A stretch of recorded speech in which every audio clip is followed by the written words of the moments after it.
On the eve of spring training getting underway, we're going to take a look at the top storylines for the Braves in spring training, starting with Ronald Acuña Jr. and Spencer Strider. How quickly can they be back? What do they look like in spring training? We'll discuss all that on today's episode of Locked On Braves. So let's get into it.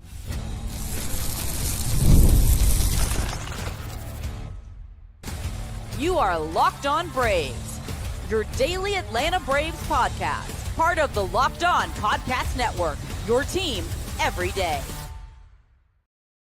Hey, and welcome back to Locked On Braves, part of the Locked On Podcast Network, where it is your team every day. I'm your host, Jake Mastriani. You can follow me on social media at Shortstop Ball. Check out the podcast there at LockedOn_Braves on X and on Instagram. Now trying to build up a following on Instagram, so make sure you go follow us over there. Submit a question to be answered on Instagram as well. If you're new and watching this on YouTube, you can hit that subscribe button. Also, go ahead and hit that thumbs up button. Leave me a comment down below, as it does help out the show a ton whenever you do that. And if you're listening on the audio version, you can help out by leaving me a 5-star review on Apple, Spotify, or wherever you get your podcast. Well, pitchers and catchers are set to report on a Wednesday. We've already seen pictures of pitchers and some position players that are already arriving in Northport. So we are here. It is getting really, really close. Everybody's getting excited. You can feel the excitement. As boring and as frustrating as this offseason was, once we start seeing this team play, I think we'll all relax a little bit. So cannot wait for things to get underway. And as we begin spring training, I'm going to give you my top storylines, things that I am going to be watching in spring training. Now, the caveat is spring training stats in general, you take them with a huge grain of salt. Most of the time, we're not gleaning much from spring training, although I'm also going to get into the broadcast schedule today, both for spring training and the regular season. Big news there, and we will get to see more spring training games this year that will hopefully be able to get more information on ourselves. But I think there are some very important storylines to watch in spring training for Braves fans coming up for the 2025 season. Today's episode is brought to you by FanDuel. Right now, new FanDuel customers can get $150 in bonus bets if your first $5 bet wins. Download the app or head to FanDuel.com to get started. Well, the Atlanta Braves will be getting started on a Wednesday with pitchers and catchers reporting to Northport. We're probably going to see a lot of position players reporting as well. It's almost standard now, although it's not required, but pretty much on the first day that the pitchers and catchers report, you see a lot of position players reporting as well. We've already seen Ronald is there running, getting some work in as he rehabs. Saw pictures of Michael Harris already there already. Picture of Spencer Schwellenbach arriving on Tuesday. Grant Holmes and that lovely flow of hair that he has. And a lot of people are high on Grant Holmes. I'm interested to see what he looks like, competing for that starting role. He did some good things last year, but obviously has been in the bullpen for a little bit now. What does he look like transitioning back to a starter? Could he be a surprise this season for the Atlanta Braves? There seem to be some people that think he might be a breakout candidate this year, which would be huge for the Braves. So can't wait to see what Grant Holmes can do. And that's one of the storylines I didn't even have written down. But I think the biggest storyline, I know the biggest storyline, the biggest storyline, the health of Ronald Acuña Jr. and Spencer Strider. All eyes are going to be on these two guys who are possibly the two best players on the Braves team. And by the way, those are guys they lost within the first 2 months of the season last year. And it's going to be very important to see what they look like, coming back. How quickly can they come back? These are all things that we want answers to, and we're going to get the beginnings of those answers at least in spring training. We know both won't be on the opening day roster. And for me, as I said multiple times now, if you listen to the way Alex Anthopoulos describes it, it sounds like, honestly, both guys could be ready for opening day. There's just no reason to push it. Spencer Strider in particular, I don't think will be too far behind when the season starts. But when will they be ready? That is one of the biggest questions that Braves fans have entering spring training, and we'll get a much better picture of that. And that will obviously depend on how things go in spring training. How quickly can Ronald, get to running full speed, cutting, all that. We've already seen in the video post that he's running. He looked pretty fast to me, but how quickly can he get back to cutting? Because he's got to play in the field. That's one of the things with Ronald. He's got to play in the field because you got Marcell Ozuna not even penciled in. He's put in there with permanent marker. He is in the DH spot, and he's going to be in there pretty much every day. So in order for Ronald to get back out there, he's going to have to play the field. And so that's even more reason for the Braves to be extra cautious with him and not bring him back till later, maybe till May.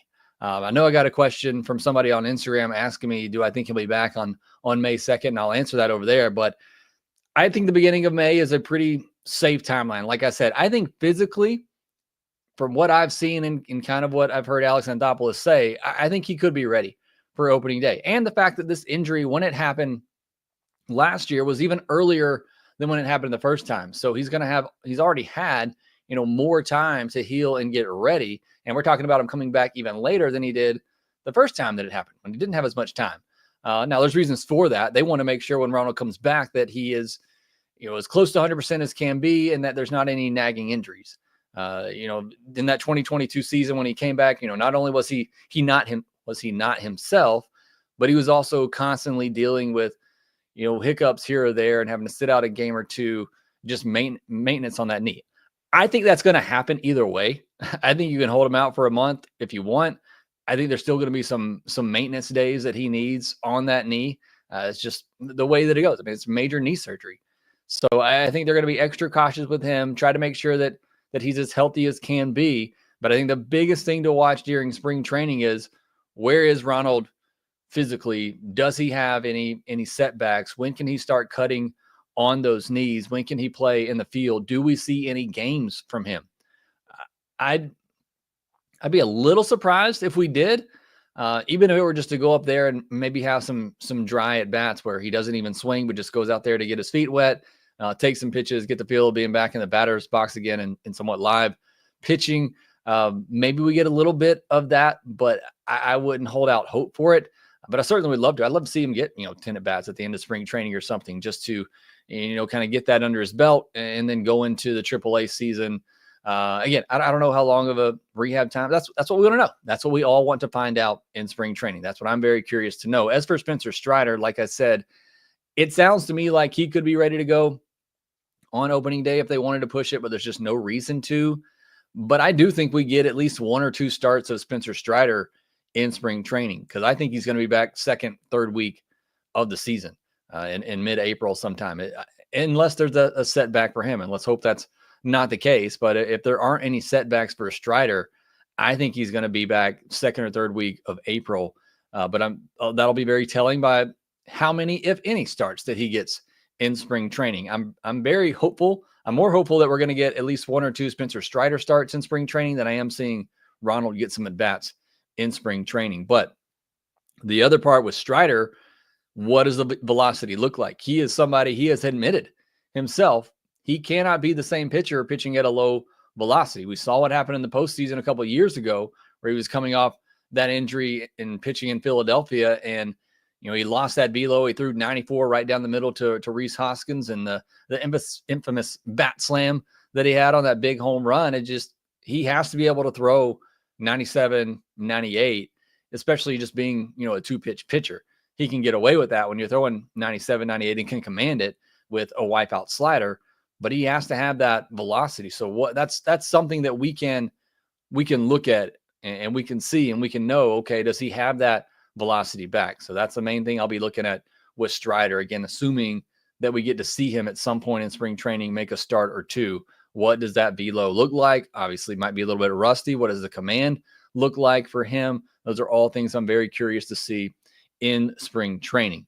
How much do we see of him in spring training? Is it 1 start, 2 starts, no starts? What am I, Dr. Seuss here? I don't know. But I hope we get to see something out of those 2. And above everything else in spring training, that's the number one thing I'll be looking at is, what does Ronald look like coming back? What does Strider look like coming back? Because, not only are they 2 of the best players on this team, they're 2 of the most exciting players. So I want them back as quickly as possible as a Braves fan, because I want to watch them play.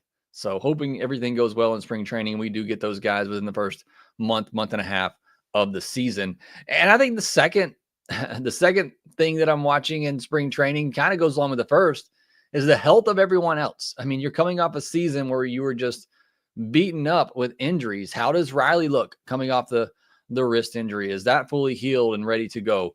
Ozzie, don't forget, Ozzie could only swing from one side of the plate at the end of last year. Now, that's common for most people, but not for Ozzie.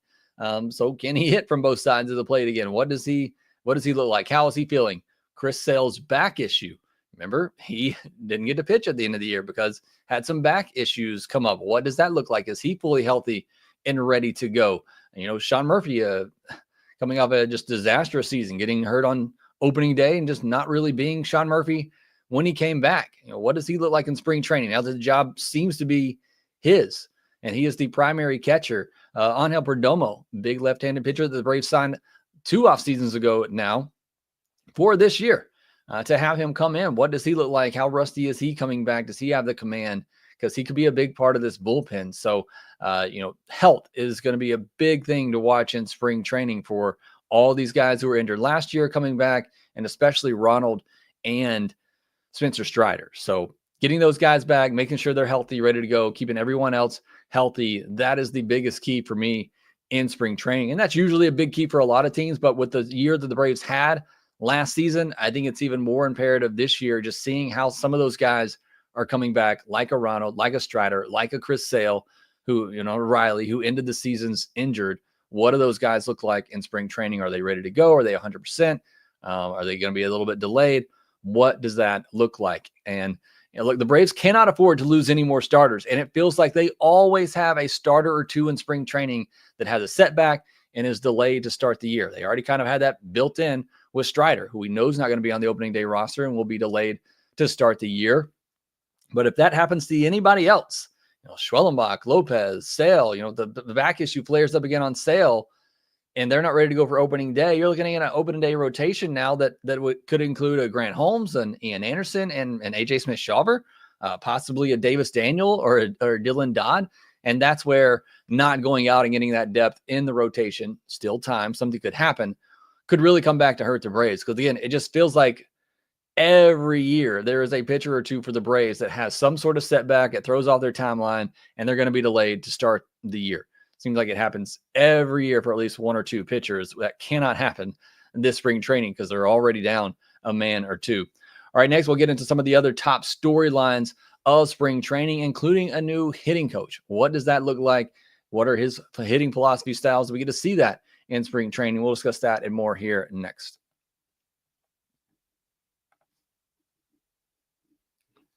When the game tips off, the NBA action is just getting started, and there's no better place to get in on than FanDuel, America's #1 sportsbook.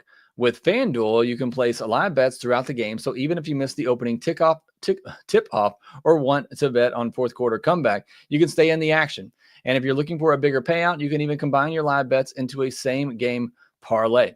Right now, new FanDuel customers can get $150 in bonus bets if your first $5 bet wins. Just visit FanDuel.com to join today. That's FanDuel.com for your shot at $150 in bonus bets. You look at some of the awards out there for Major League Baseball, the season underway. Ronald Acuña Jr. plus 2,500 for MVP. It'll be pretty impressive if he does that in 120, 130 games, hopefully.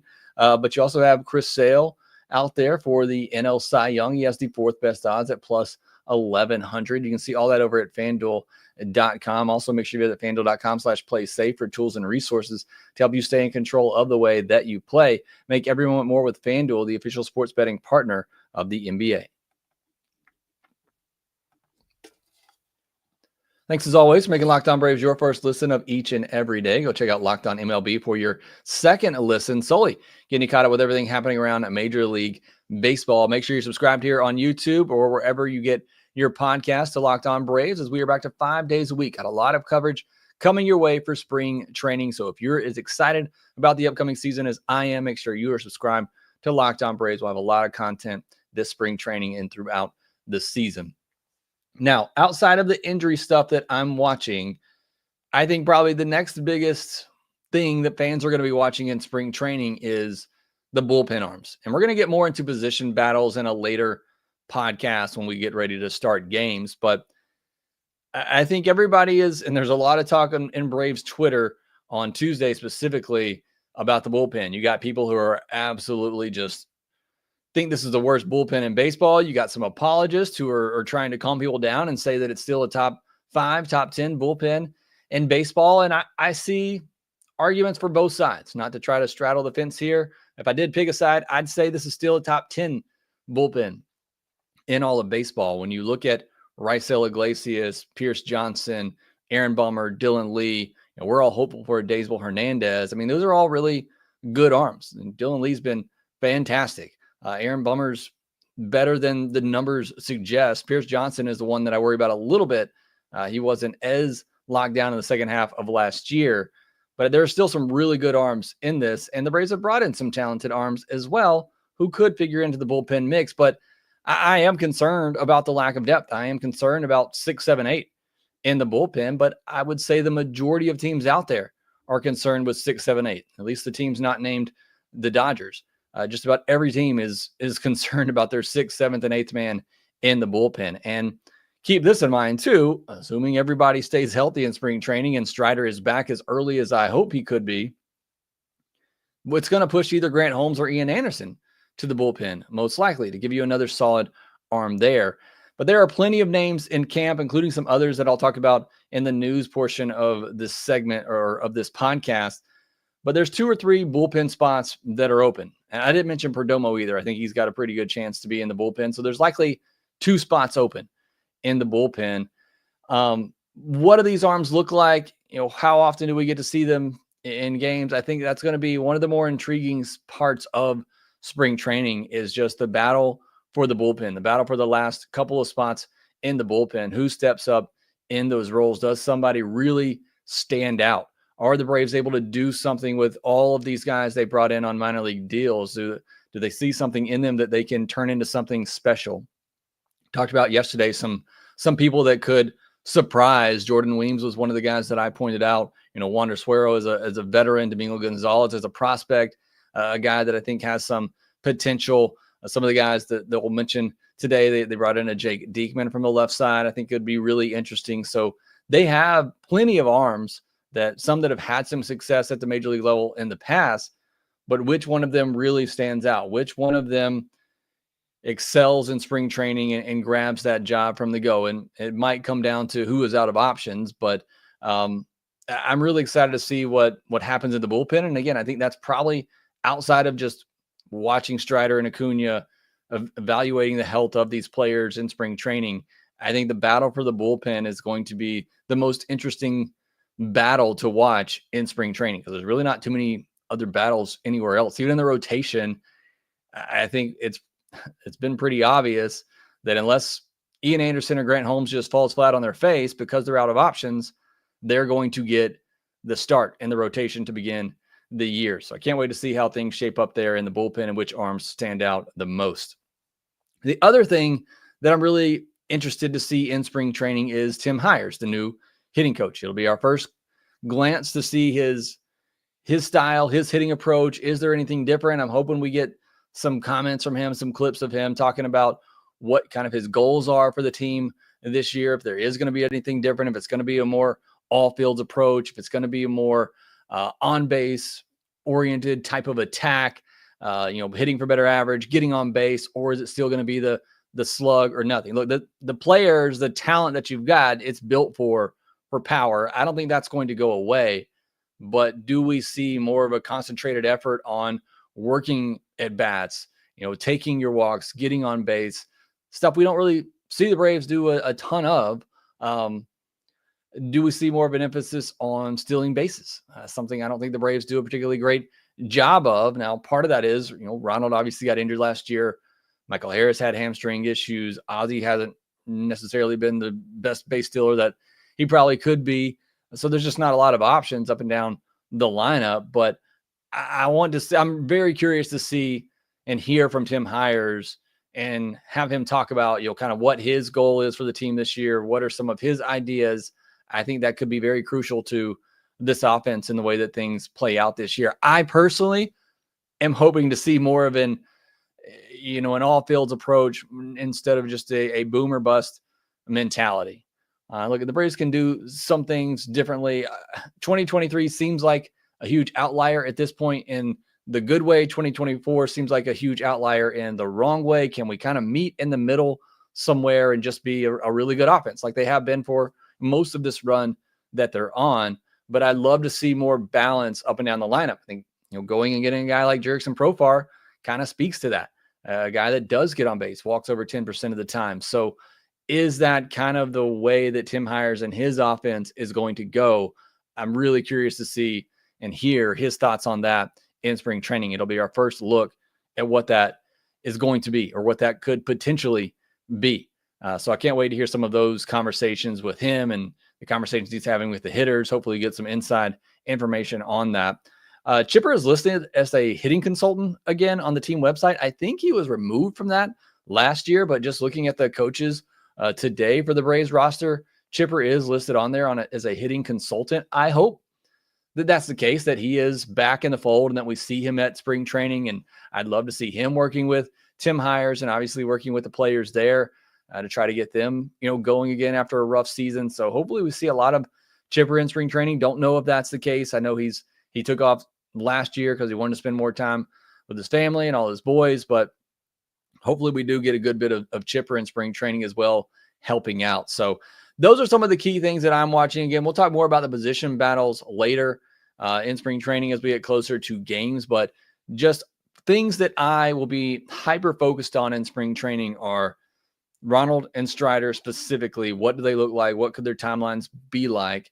Do they look like they're back to Cy Young and MVP types of levels? We may not get a full picture of that just in spring training, but that more than anything is going to be what I'm watching. Because again, I can't wait to see those guys back. The health of some of the other guys who ended the year injured last season, like O'Reilly and Albies and a Chris Sale. What do those guys look like? The battle in the bullpen, and then Tim Hires and his hitting approach.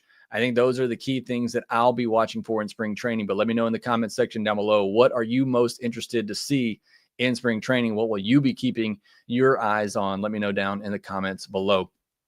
All right, next we'll get into some news, some pretty big Braves news as well for all of you that are always asking me about how do I watch the Braves? What is the TV situation? We got a big update on that from the Braves on Tuesday. We'll talk about that and some of the Braves' other minor league signings that they made over the offseason. We'll get into that here next.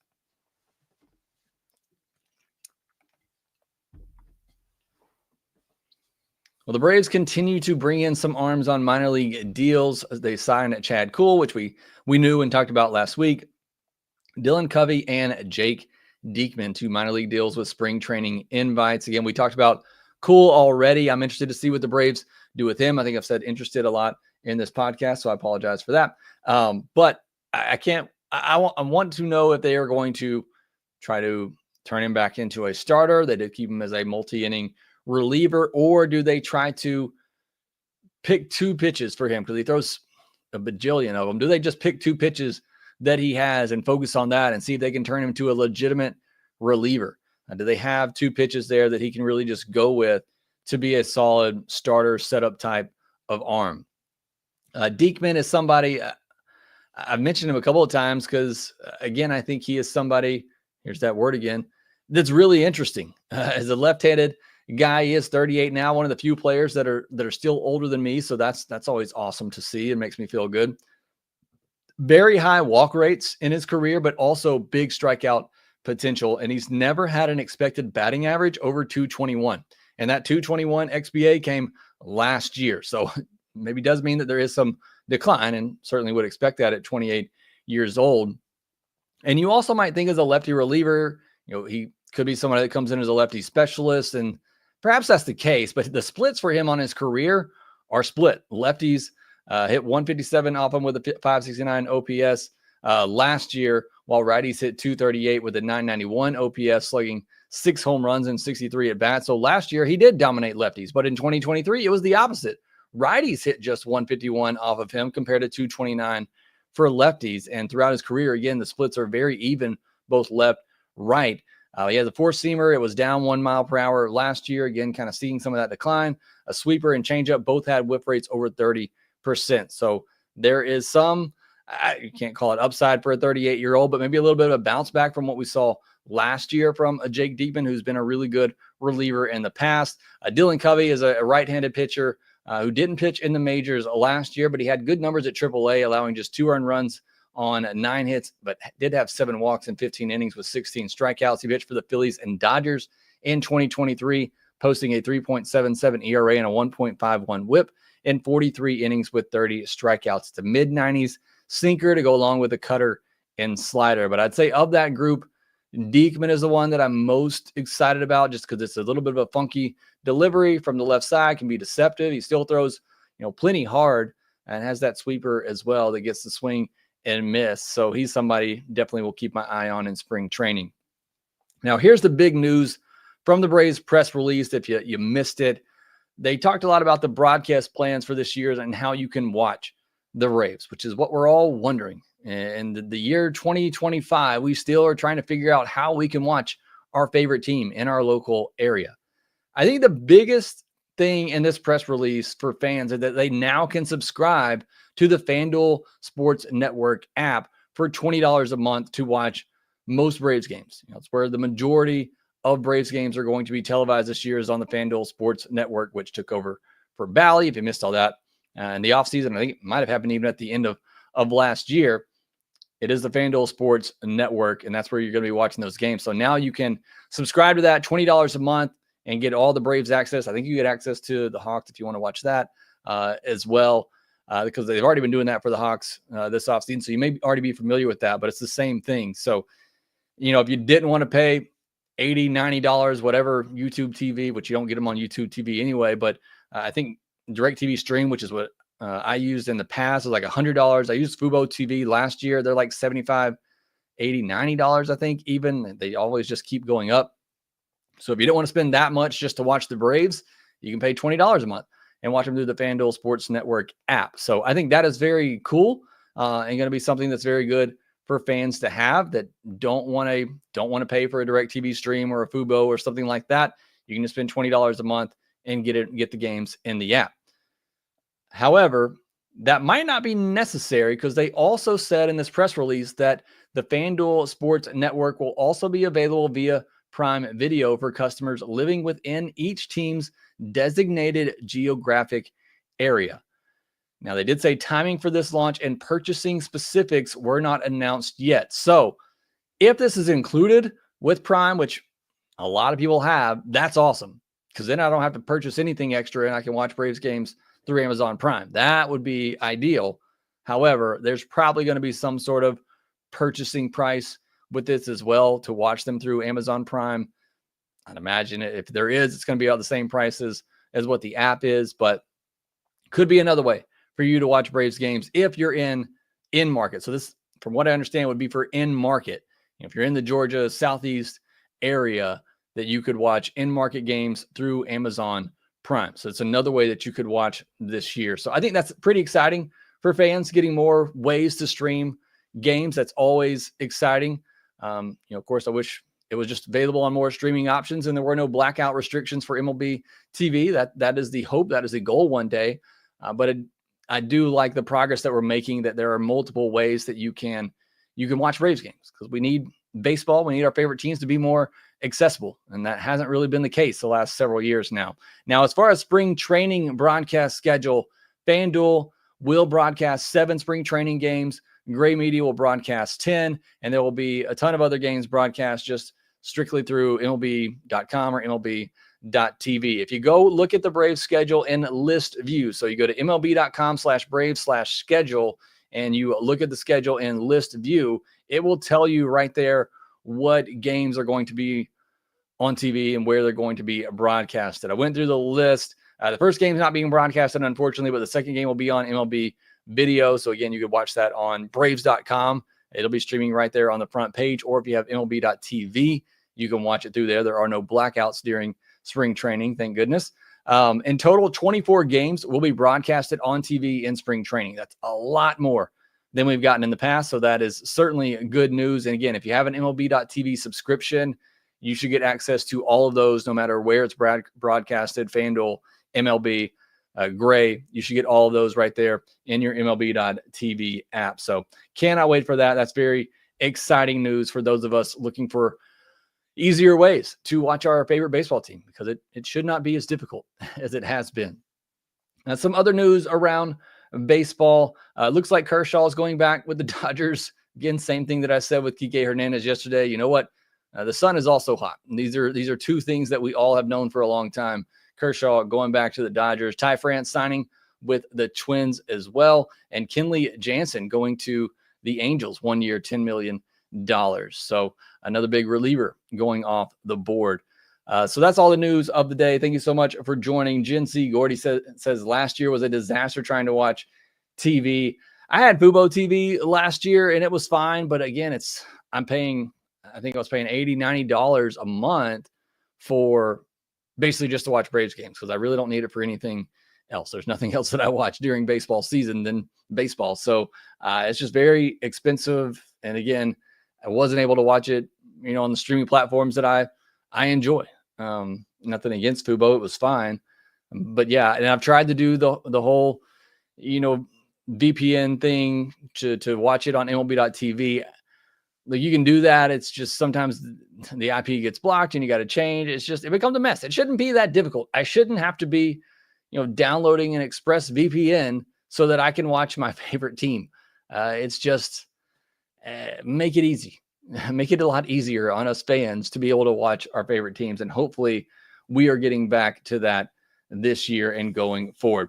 Thanks so much, Duval 287, Industry, Streetwater, Monty 2K, Jeffrey Humphreys. Thank you all for joining me here live. Adam, the sports fan, I'll be there on the 23rd. That's what Adam says. I will not be there. But that's pretty cool. Adam, enjoy the game there. Wave if you're on TV. Ben Kate, heard the games will be free on channel 17. I think that is the channel in Georgia. It's channel 6.3 here in Birmingham. Those will be the games that are on Gray Media. Again, 10 of those are going to be broadcast in spring training. And then during the season, I think they're going to broadcast opening day, the last game, and then all the Friday night games will be on Gray TV in your local areas. Doug Counts, PJ's Braves, thank you all for joining us here live. Subscribe on YouTube if you haven't already. Go check us out on Instagram, Locked On Braves, and on X at Locked On Braves. Make sure you rate, review, and subscribe to the Locked On Braves podcast wherever you get your podcast, and we will talk to you next time.